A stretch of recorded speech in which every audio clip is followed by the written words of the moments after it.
দুইটি প্লেয়ারের মধ্যে প্রথম প্লেয়ারকে কিন্তু এভাবে গুটি সাজিয়ে দেওয়া হয়েছে। তো দেখা যাক এই প্লেয়ারটি কয়টি গুটি ফেলতে পারে। প্রথমে কিন্তু হিট করে কিন্তু ২টি গুটি একসাথে পয়েন্ট করে দিলেন। আবারও কিন্তু ডাবল সেটে হিট করে কিন্তু রেডটা কভার করে দিলেন। দেখা যাক তিনি কয়টি গুটি ফেলতে পারেন। সুন্দরভাবে কিন্তু আরেকটি গুটি পকেট করে দিলেন। এখন কথা হচ্ছে আর মাত্র ৩ জোড়া গুটি বাকি আছে। তার মধ্যে তিনি কয়টি গুটি ক্লিয়ার করতে পারে। অসাধারণভাবে কিন্তু আরও ২টি গুটি ক্লিয়ার করে দিলেন। সুন্দর শট। আর মাত্র ২টি গুটি বাকি আছে। দেখা যাক, সরি ২ জোড়া গুটি, কিন্তু এখানে মিস করে ফেললেন। এখন দ্বিতীয় প্লেয়ারকে আবার কিন্তু সাজিয়ে দেওয়া হয়েছে। তো দেখা যাক দ্বিতীয় প্লেয়ারটি কি করে।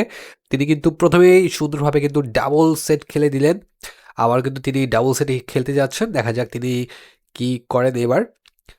তিনিও কিন্তু সুন্দরভাবে ব্যাচ গুটি একটি গুটি ক্লিয়ার করে দিলেন। আবারও কিন্তু ইজি একটি ব্যাচ ক্লিয়ার করলেন। কিন্তু কথা হচ্ছে এই পাশে সাদা গুটিটা কিন্তু একদম কঠিন পজিশনে চলে গেল। তো দেখা যাক তিনি কি খেলেন, খেলতে পারেন কিনা। তিনি কিন্তু একটি ভুল সিদ্ধান্ত নিলেন এবং আবারও কিন্তু তাকে সুযোগ দেওয়া হলো।